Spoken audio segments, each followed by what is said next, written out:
Good morning, good afternoon, or good evening, and assalamu alaikum. Today is Sunday, November 17th, and we are out here recording Mentorship Moment number, I think is number 24 or 25. I'm not really sure. This has been a whirlwind week. So it's an important conversation, not one that I necessarily thought I would have. But today we're going to talk about the breakdown before the breakthrough. I have been here, I think 4 or 5 times, so I'm starting to recognize when I'm in it. But I didn't know when it first happened. So the first thing that happened was I went to go get my number for the run last Friday. And when I was getting my number, I lost my glasses. Now, these are prescription sunglasses that I planned on wearing for the race. So I lost them at the convention to pick up my number. Now, as a Muslim, I'm supposed to think that when something happens to me, it could benefit somebody else. So I said to myself, well, they're not my favorite glasses anyway. So I wasn't upset, but I was happy that I didn't lose the case because my favorite glasses, they cost $2. They are my favorite glasses. I can now put into the case. So that was that day. So the next day, I was down there. I managed to make it on time because I'm part of this group, and they call me in the morning or they text me in the morning to let me know that we up for Fajr, for the first prayer of the day. This is like 5:30 in the morning. Now, I had been up because I didn't want to miss the race. But then I said, I'm going to go back to sleep for like 20 minutes. And I overslept in that 20 minutes, but the text came through to wake me up. So I rushed and I made it to the race, right?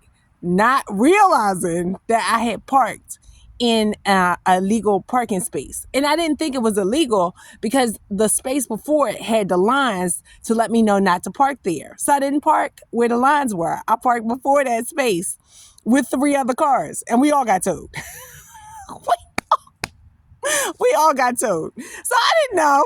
So when I get back to my car after 13 miles, then another mile and a half, then a mile and a half back, car's gone. Luckily and blessed that I had packed some money. So I went and got my coffee, had my pretzel, ate my banana, and caught the bus. So it still doesn't occur to me that I'm in the breakdown. So the next day I went and got my car. I think that was like $175. Just money. It's just money. So, and I figured, the city could benefit that $175. So these are all the things that are going through my head. So the next day the car breaks down. The ABS lights come on, the traction lights come on, the car's toast. So I'm like, oh, I'm in the breakdown before the breakthrough. But it took a while for me to realize what was going on.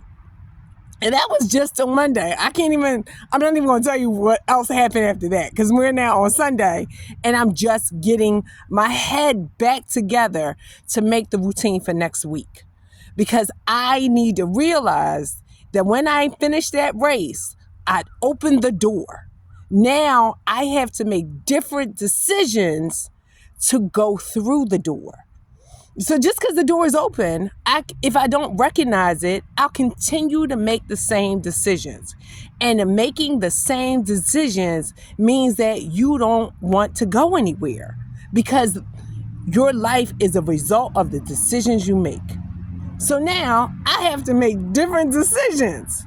And blessed that I am given the opportunity to make different decisions because I know who I am. So I'm going to make decisions for all of us to go through the door.